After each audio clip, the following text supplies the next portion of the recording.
Okay, dito na tayo. Let the game begin. Game, fire. Eto na. Nagsisimula na yung exciting part. Ito talaga yung gusto ko kapag nagmamotor. Woo! Sarap sa pakaramdam, grabe. Na kahit araw-araw na ako nagmamotor, iba pa rin pagka ganito. Sarap. Yun, what's up mga lods? Another ride, another day. Pero today hindi para bumera, kundi para mag-relax. Relax lang tayo ngayon. So today is February 21, 2026, Saturday. At pupunta tayo sa Jariels and Fanta Quezon. Quick ride lang, balikan lang din. Breakfast ride lang. After kumain, pahinga lang konti, tapos uwi na rin agad. Chill ride lang talaga. So ngayon, ang gamit natin ay NMAX TechMax. Pahinga muna si Click natin. Pag sa mga long ride, ito yung ginagamit ko, NMAX. Pero pag sa daily, yung Click. Pahinga day off ni Click ngayon.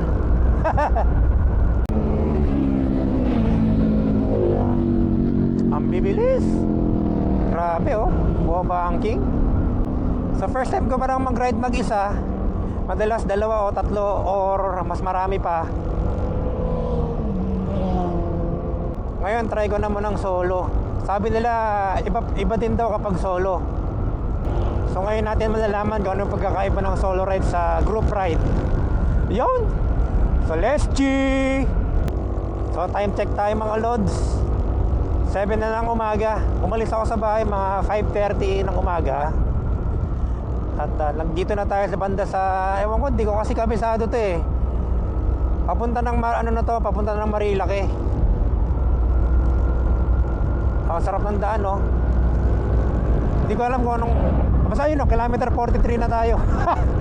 Hindi ko alam yung tawag, hindi ko alam kung anong part na ng ano to eh. Mga ilang beses na rin ako nakapunta dito sa Jariels, pero hindi ako solo. Maraming lugar na rin ako napuntahan, kahit mga long ride.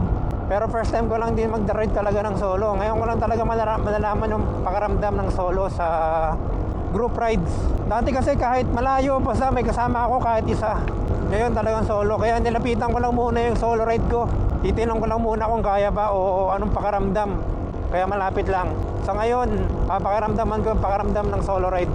Ikukumpara ko siya sa group ride. Ito yung nakakamiss pag nagsa-ride sa long ride eh. Yung ganitong oras ka mabiyahe tapos malamig, yung kahit naka-jacket ka nanonood yung lamig. Saka yung view, yung probinsya view, yung province vibe ganon. Yung parang masarap sa pakaramdam, di ko ma-explain, basta iba pa rin talaga pag long ride kapag lalo na pag ganito kaaga. So sabi dito sa Google Maps, isang oras na lang nandun na tayo. Pero hindi ko alam kung masusunod ko to kasi mabagal lang naman ako patakbo ngayon. Hindi naman tayo gumagaspol, hindi naman tayo pumipiga. Dinadamdam natin yung bawat yung view, yung biyahe. Tulad niyan. Sarap. Hindi naman tayo nagmamadali, wala naman tayong nahabol na oras. So relax lang tayo, chill ride lang.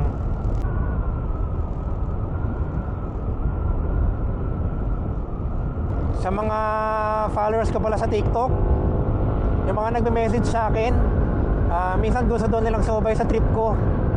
Yung mga rides, long ride, North Loop. Hayaan nyo next time. Sama-sama tayo next time. Tatry ko lang muna tong solo ride para ma-experience ko rin. Yun, so update, nandito na tayo sa Martesem. Ang dami ko na rin nadadaan ng kainan dito. Pero hindi tayo dito, lalagpas pa tayo. 48 minutes pa, malayo-layo pa dito. Kasi Fanta Quezon na yun eh. Ito, Tanay pa lang yata ito. Pero dito sa Porto to, pwede na, hanggang dito pwede na kayo. Kung mga gustong pumunta, mamasyal, pwede na rin dito. Maganda na rin yung view dito. Malamig na rin to. Yung sa Jariels kasi, ang gusto ko talagang balikan to, yung bulalo nila. Yun, ang ganda ng view sa kaliwa oh. Grabe, solid. Natakas na rin tong part na to. Kaya malamig na rin. Sa umaga lalo. At makakapal yung fogs dito. Fog. Zero visibly. Zero visibility. Ayun o, DNL de Luca. Dami nang kainan dito, mamimili ka na lang.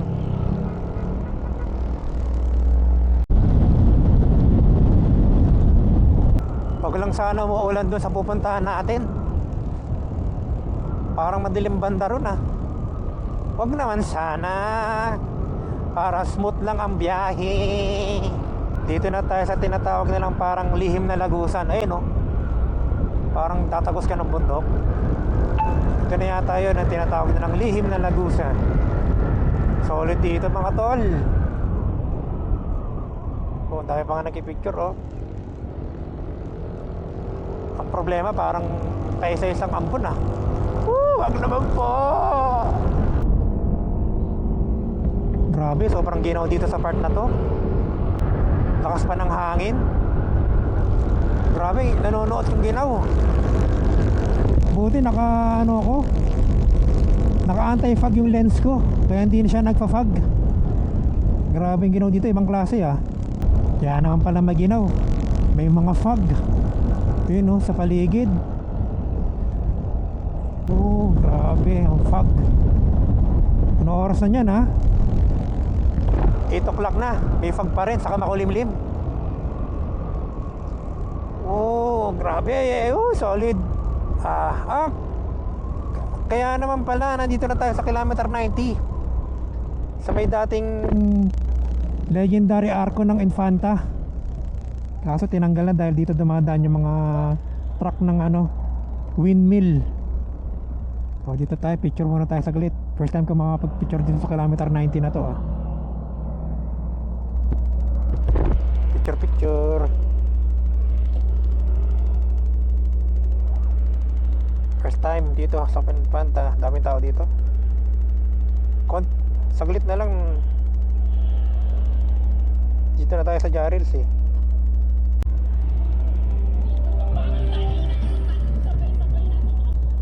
Grabe yung fog.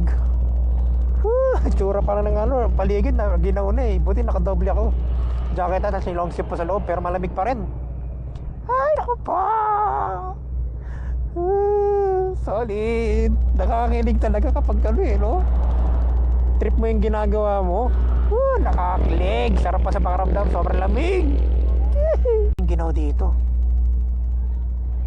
Tagal na ako din nakapunta dito, pero ang dami na nagbago. Ito, meron na rin pala ditong layo, no? Tapos paakyat. Tara, tapos na tayong picture doon tayo. Konti na lang, gyrails na. Patay na. Tangay lang, yan lang. Grabe yung fog. Fog. Ang ginaw. Pa-gyrails na tayo mga guys. Kakalagpas ko na ng kilometer 90 sa legendary arco ng Infanta. Tayo salin. Parang uulan ah. Grabe, fog dito. Sana wag umulan.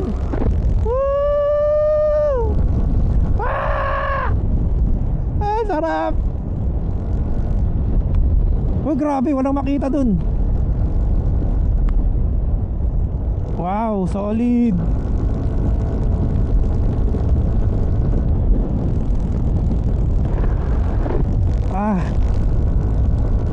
Buti talaga nakaano ako, anti-fog yung lens ko.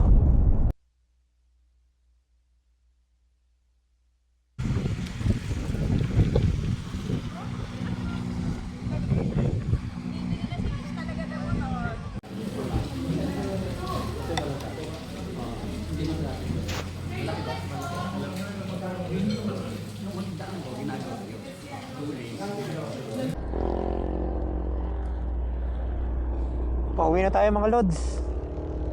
Grabe, sobrang ginaw dito. Ganun-ganun lang yon. Yun lang naman talaga ang ginusto ko dito. Magra-rides, kakain, breakfast ride, tapos uwi na. Yun na yun, pahinga na. Tae na. Kung tatanungin nyo ako, na-experience ko ng solo ride, taka na, hindi nyo yung susunod ko ng solo ride.